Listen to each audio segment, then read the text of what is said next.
And do you feel differently too about some of the women fighting in MMA now? Because you weren't obviously a big fan of Ronda at one point. Oh, because you remember what happened in the media. I mean, to talk about it wasn't started. I'll tell you exactly how it got started. TMZ.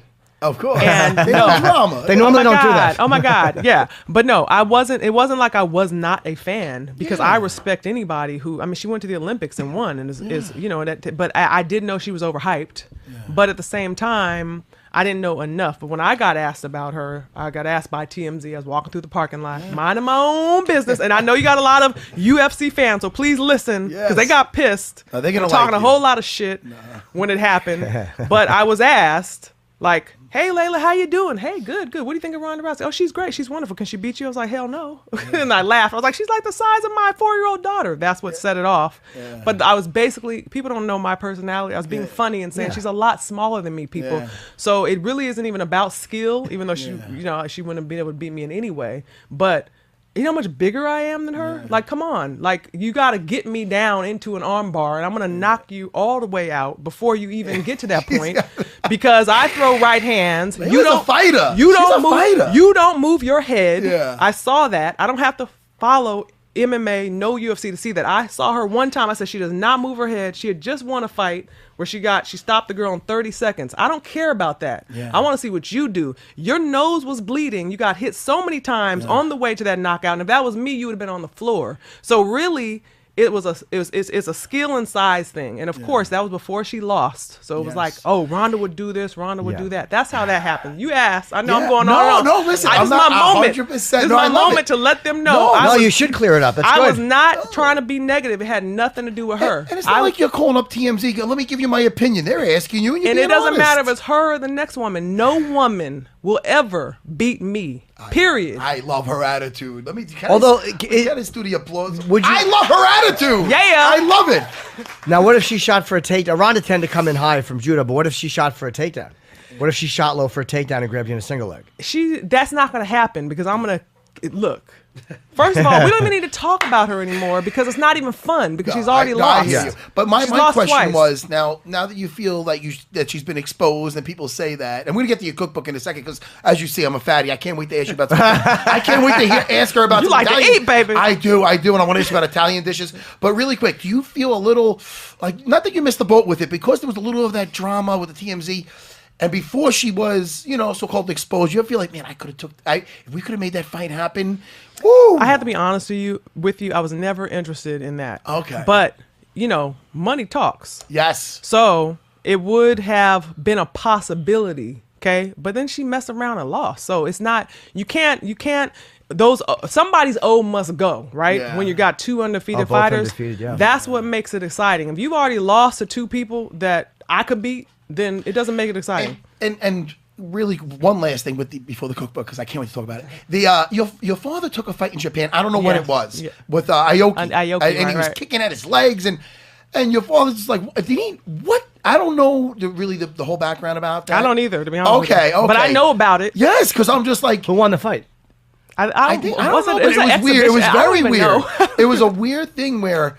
Aoki didn't want to strike with him at all, so he'd be jumping on the in floor, and just, right? kicking at his legs. Didn't he stay on the floor? He stayed on the floor. So that's not even a almost fight. like the original butt scoot. Yeah, that's but crazy. he was like kicking at his legs. It was a weird thing. I'm sure they made a lot of money, right? Well, Ali said in an interview, I sometimes watch him on the old Mike Douglas show. That was the best show ever. He'd just sit there and hang out with Sly. And that's before. That's before me and Laila's time. But he said one time, and I think he called him a karate man. But he said a karate guy will always beat the boxer. Yeah. He said because he has use of his legs, so he kind of knew that you can't fight a guy who's doing martial arts. The thing is that that's his opinion. Doesn't mean he was right. I already told you about me and my dad. That's a good point. But let me just say, there's a couple of things that come into play. I think if you have two people, I'm talking about two really fighters who can take punches. You got to be able to take a punch when you're in there with a puncher, and I'm a puncher.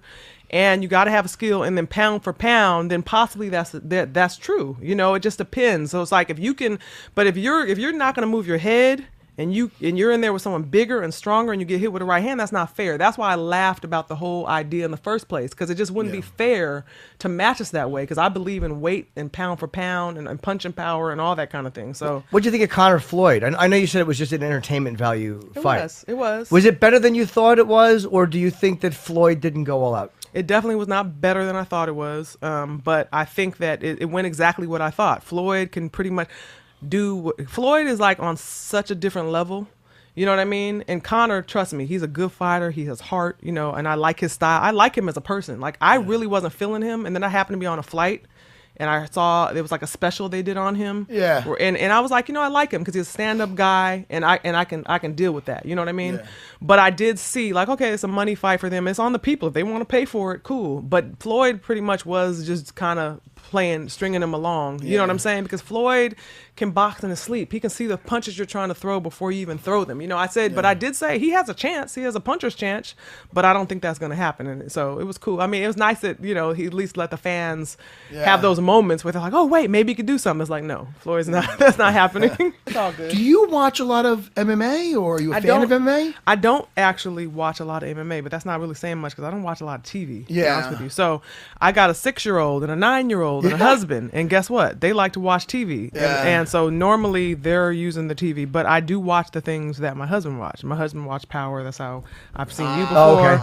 My husband watched certain shows, but you know, you don't really have to watch anymore for the big fights because you hear about them, you see them, you see clips online. So there's certain fighters like Cyborg, you know, as a female fighter, you know, that I know of. She reached out to me before, so we actually, you know, I got. Did she want boxing help? She did, yeah. She actually hit me once on Twitter, and I was like, oh, hey, you know, and I was like, I'm not a trainer, but I would love to, we could spar. Did you you know, spar with she's her? like, really? Not yet. But I told her, like, I am not in shape. I would have to run. But yeah, that would be fun to me, just to get in there. You still work? You still move around? Or Well, when you say move around, you mean in the ring? Like actually fight? No. I've had those moments where I was like, you know, I want to go do some sparring. So maybe that would be probably like a year ago, would say. Yeah. And it's totally different. Like once you get in there, because you become numb to a lot when you're doing it all the time.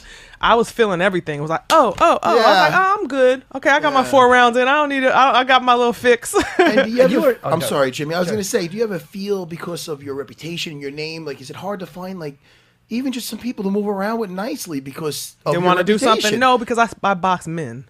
So there you go. The thing is, and I always did, because I'm a big girl. It's hard for one to find women in your weight class, and then if you do, they might be on a skill level that's not really helpful. So I used to always spar up, and I say I get in there with people who are more experienced than me.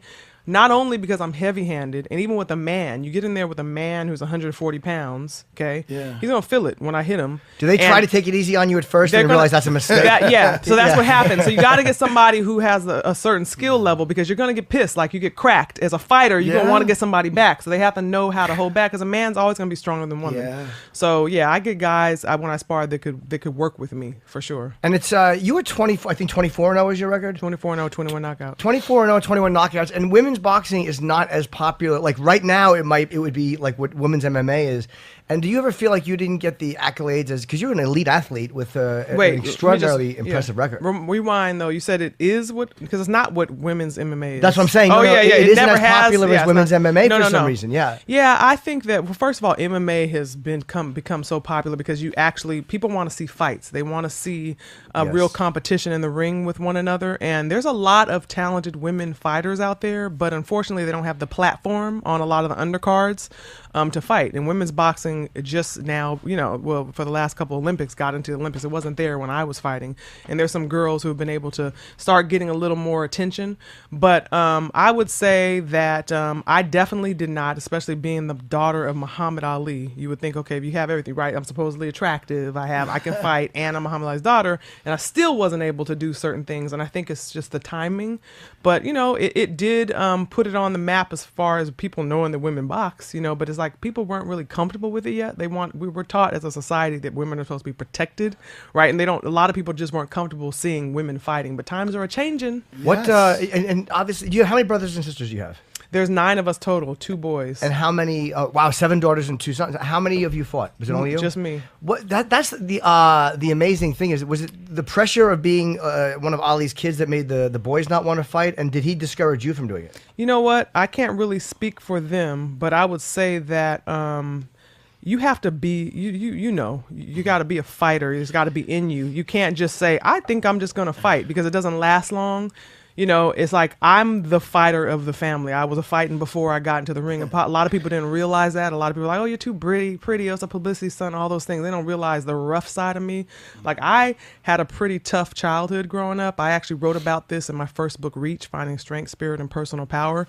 And I ended up in juvenile hall for 3 months. Tough because of your decisions or because of decisions made for you? Okay. No, for sure, my own. Well, it's intertwined, because as a kid, there's certain decisions that are made for you that cause a certain ripple effect, you know, but again, I was causing a lot of the trouble in my own life. Sure. And I wouldn't have changed any of it because it made me who I am. But I got a little rough edge to me, and I think that's what you need, for sure.